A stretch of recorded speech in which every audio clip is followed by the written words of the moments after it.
बिस्मिल्लाहिर्रहमानिर्रहीम। दोस्तों अस्सलाम। आज की इस वीडियो में हम trading account and profit and loss account को डीपली डिस्कस करेंगे।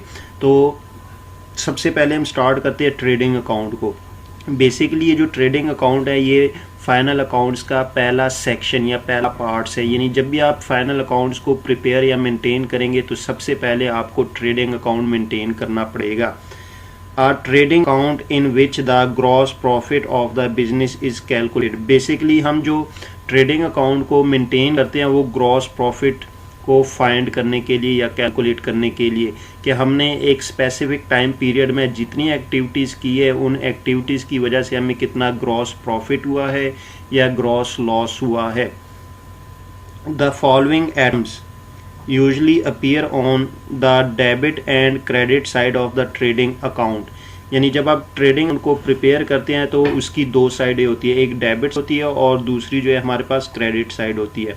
अब बेसिकली इन दोनों साइडों पे हमारे पास कुछ आइटम्स होती हैं कि जब आप ट्रेडिंग अकाउंट को मेंटेन करेंगे तो आपका जो है इन आइटम से वास्ता पड़ेगा, यानी आप इन आइटम्स को जो है रिकॉर्ड करेंगे। तो अब हम देखते हैं हमारे पास डेबिट साइड पे जो है कौन कौन सी आइटम्स हैं। हमारे पास जो सबसे पहली आइटम्स है वो है the value of opening stocks of goods, the stock of goods with which the business was started. यानी अब बेसिकली ये वो यानी स्टॉक होता है कि जिसकी वजह से हम अपना बिजनेस स्टार्ट करते हैं। मिसाल के तौर पे मैं यहाँ पे एक एग्जांपल लेता हूँ कि मेरा जो है ईयर स्टार्ट हो रहा है वो 1 जनवरी 2017 से स्टार्ट होता है और मेरा जो ईयर है वो क्लोज होता है 30 दिसंबर 2017 को। यानी ये पिछला ईयर था जो क्लोज हो गया है। अब जो मेरा न्यू ईयर स्टार्ट होगा वो कब होगा? 1 जनवरी 2018 को, यानी मेरा ईयर स्टार्ट हो गया।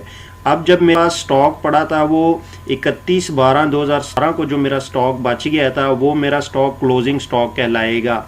लेकिन जैसे ही वो जो क्लोजिंग स्टॉक था उसको मैं 1 जनवरी 2018 में अपने बिजनेस में ले आया उसको यूज़ करने के लिए, तो वो मेरे पास ऑटोमेटिकली ओपनिंग स्टॉक बन गया। यानी जो पिछले साल का आपके पास जो स्टॉक पड़ा होगा उसको हम क्लोजिंग स्टॉक कहेंगे और आज जो आपके पास स्टॉक होगा उसको हम ओपनिंग स्टॉक कहेंगे। मिसाल के तौर पे आपके पास 100 रुपीज़ है, आपके पॉकेट में 100 रुपीज़ है। आज जैसी रात को 11:59 PM पे जैसे ही ये बज जाएंगे टाइम जो है आपके पास जो 100 रुपीज़ होगा वो आपकी जेब में क्लोजिंग कहलाएगा। लेकिन जैसे ही ये 12 AM होगा तो ये आपके पास ओपनिंग कहलाएगा। यानी आपके पास है जैसे ही 12 बज जाएंगे सुबह के तो आपके पास ये 100 रुपीज़ जो आपकी पॉकेट में ये आपके लिए ओपनिंग कहलाएगा। तो इसी तरह हमारे पास जो बिज़नेस में जो पिछला स्टॉक पड़ा रहता है जो पिछले पीरियड का उसको हम क्लोजिंग कहेंगे, लेकिन जैसे ही हम उसको अपने न्यू ईयर में ले आएंगे यूज़ करने के लिए वो हमारे पास जो है ओपनिंग स्टॉक कहलाएगा।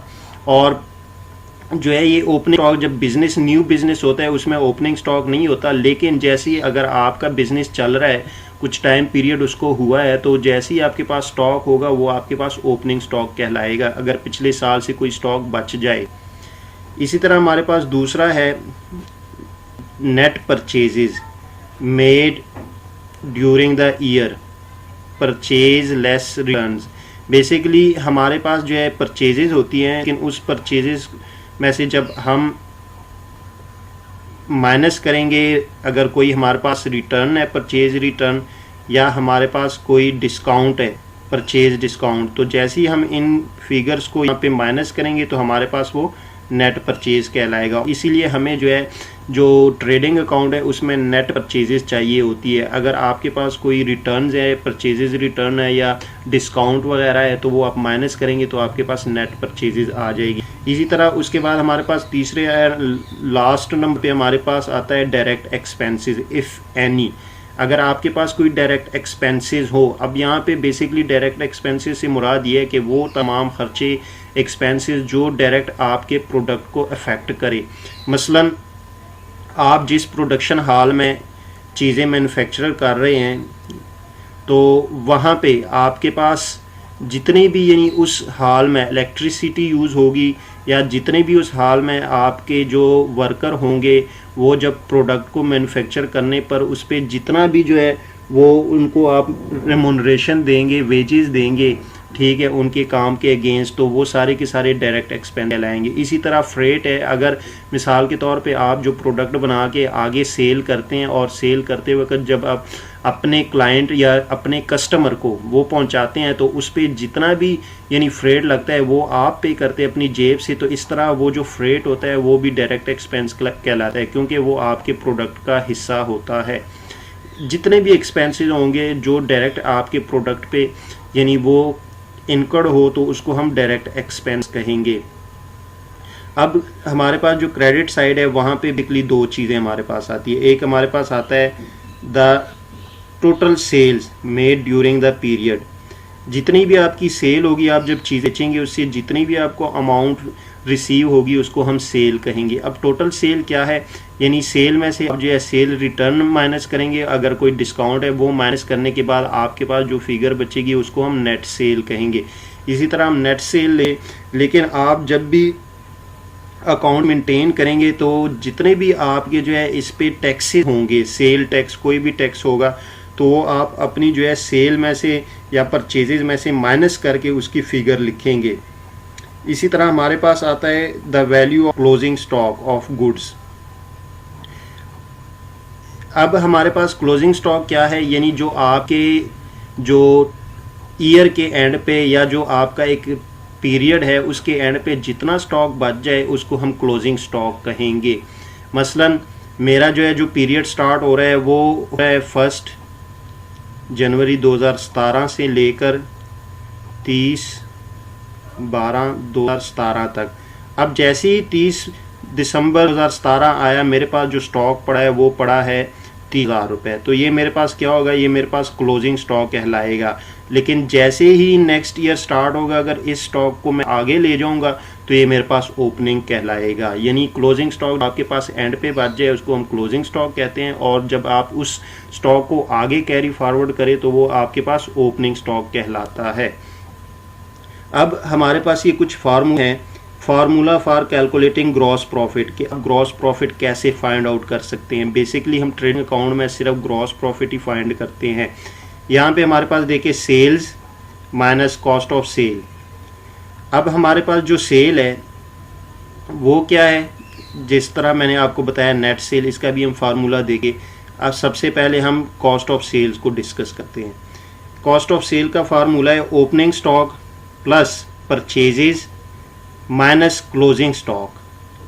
अब ये हमारे पास परचेजेज है, ये बेसिकली नेट परचेजेज है। देखिए यहाँ पे लिखा हुआ है नेट परचेजेज हमारे पास क्या है, यहाँ पे हमारे पास परचेजेज माइनस परचेज रिटर्न, और अगर कोई यहाँ पे आपके पास डिस्काउंट होगा उसको भी आप माइनस कर लेंगे तो आपके पास जो होगा वो नेट परचेजेज आ जाएगी। यानी हमारे पास जो ओपनिंग स्टॉक होगा उसमें हम परचेजेज ऐड कर लेंगे और माइनस क्लोजिंग स्टॉक कर लेंगे, हमारे पास कॉस्ट ऑफ सेल्स आ जाएगा।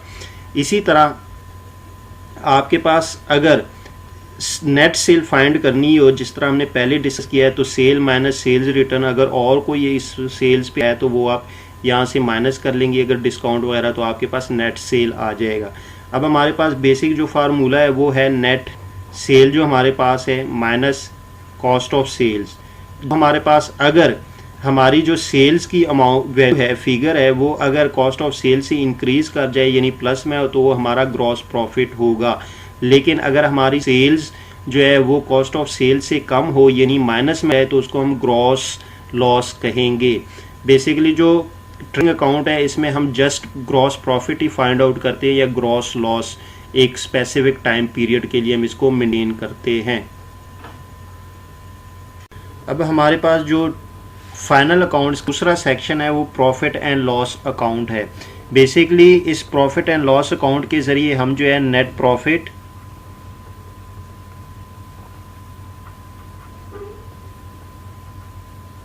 या नेट लॉस कैलकुलेट करते हैं। अब हम इसको डिस्कस करते हैं। आप profit and loss account in which the net profit of the business is calculated, यानी इसके ज़रिए हम क्या करते हैं, नेट प्रॉफिट कैलकुलेट करते हैं। लेकिन बिजनेस में आपको पता है कि हमारे पास लॉसेस भी जो है पॉसिबिलिटी होती है, तो इसलिए ये जो स्टेटमेंट है इसके ज़रिए हम नेट प्रॉफिट या नेट लॉस कैलकुलेट करते हैं। अब हमारे पास इसका फार्मूला है, formula for calculating net profit, gross profit plus other income minus expenses. अब हमारे पास ग्रॉस प्रॉफिट जो है वो हमने ट्रेडिंग अकाउंट में देख लिया कि sales minus cost of sales, लेकिन हमारे पास जो है यहाँ पे दो चीज़ें हैं, एक अदर इनकम है और दूसरी चीज़ है हमारे पास एक्सपेंसेस।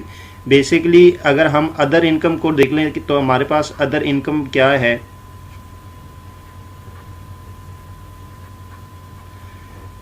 यानी ये वो इनकम होती है जो आपके इस बिजनेस से हटे हो, यानी जो आप बिजनेस कर रहे हो इसके अलावा जो आप इनकम अर्न करें उसको हम अदर इनकम कहेंगे। मसलन आपने इंटरेस्ट रिसीव किया या आपको जो है रेंट इनकम आपने रिसीव कर ली, तो ये इस तरह की जो इनकम्स होंगी वो अदर इनकम कहलाएंगी और वो आप जो है ग्रॉस प्रॉफिट में उसको ऐड करेंगे। यानी इंटरेस्ट या आपके पास जो रेंट इनकम वगैरह वगैरह, यानी वो तमाम ज़राए कि जिसके ज़रिए आपके पास कोई अमाउंट आप रिसीव करें उसको हम इनकम कहेंगे। लेकिन जब आप सेल्स के अलावा आप कोई भी अमाउंट या कोई भी आप जो है रिसीव करें उसको हम अदर इनकम कहेंगे। इसी तरह हमारे पास अब नेक्स्ट जो है जो मेन में इसका टर्म एटम्स है वो है एक्सपेंसेस। अब हमने ट्रेडिंग अकाउंट में डिस्कस किया था कि हमारे पास जो ट्रेडिंग अकाउंट में एक्सपेंसेस आते हैं वो डायरेक्ट एक्सपेंसेस आते हैं, लेकिन जब आप कोई भी काम करते हैं, कारोबार करते हैं, तो उसमें कुछ ऐसे एक्सपेंसेस होते हैं कि जिसको हम इनडायरेक्ट एक्सपेंसेस कहते हैं। बेसिकली उसका भी हमने जो है इंदराज या जो है रिकॉर्डिंग करनी होती है, तो उसकी जो रिकॉर्डिंग होती है वो बेसिकली हमारे पास प्रॉफिट एंड लॉस अकाउंट वाली सेक्शन में होती है। यानी हम जो जितने भी इनडायरेक्ट एक्सपेंसेस है वो ग्रॉस प्रॉफिट में से माइनस करेंगे। अब हमारे पास जो है जो इनडायरेक्ट एक्सपेंसेस है वो कई तरह के हो सकते हैं। हमारे पास इसमें ऑपरेटिंग एक्सपेंसेस भी आते हैं, जनरल एंड एडमिनिस्ट्रेटिव एक्सपेंसेस भी आते हैं। यानी ये वो तमाम एक्सपेंसेस होते हैं जो आपके प्रोडक्शन से या आपके प्रोडक्ट से रिलेटेड नहीं होते। यानी जब आप प्रोडक्ट मैन्युफैक्चर करते हैं तो इसका जो है उस प्रोडक्ट से कोई लिंक नहीं होता। मसलन आप जो है आपने रेंट पे किया, आपने सैलरीज पे कर दी स्टाफ को, इसी तरह आपने जो है इंश्योरेंस पे कर दिया, इसी तरह आपने जो है कोई टैक्सेस पे कर दिए, या इसी तरह आपने कोई फ़ीस वगैरह पे कर दी है, फीसेस वगैरह पे कर दिए एक्सेट्रा। यानी ये तमाम जो है वो ऐसे एक्सपेंसेस है कि जिसका हमारे प्रोडक्शन से कोई लिंक नहीं है, यानी इसको हम इनडायरेक्ट एक्सपेंसेस कहेंगे। लेकिन जबकि हमारे पास एक टर्म आता है वेजेस, ये जो वेजेस है ये इसको हम डायरेक्ट एक्सपेंस कहते हैं। क्यों कि ये बेसिकली ये जो वेजेस है इसका जो यानी रिलेशन है वो आपके प्रोडक्ट से, मैन्युफैक्चरिंग डिपार्टमेंट से इसका रिलेशनशिप होता है। वेजेस जो है बेसिकली हम ये तो या तो आर्ली बेसिस पे करते हैं या वीकली बेसिस पे हम इसको पे करते हैं। तो जो हमारे पास सैलरी है वो बेसिकली मंथ वाइज हम इसको पे करते हैं, यानी at the end of month हम जो पेमेंट करें उसको हम सैलरीज कहते हैं, और जो हम आर्ली या जो है वीकली बेसिस पे करें उसको हम कहते हैं वेजेस। तो वेजेस जो है ये आपके ट्रेडिंग अकाउंट का हिस्सा है, ये इसको हम वहाँ पे जाके रिकॉर्ड करते हैं, यानी ये हमारा डायरेक्ट एक्सपेंस है। अब नेक्स्ट वीडियो इंशाल्लाह हम जो है इस ट्रेडिंग अकाउंट का and profit and loss account का परफॉर्मा डिस्कस करेंगे कि हमने जो यहाँ पे sales, purchases, direct expense, indirect expenses इसको डिस्कस किया है, हम इसका परफॉर्मा किस तरह बनाएंगे और इसको हम किस तरह रिकॉर्ड करेंगे। उसके बाद इंशाल्लाह हम इसके जो है 1 बाय 1 करके क्वेश्चन भी सॉल्व करेंगे और साथ में बैलेंस शीट को भी डिस्कस करेंगे।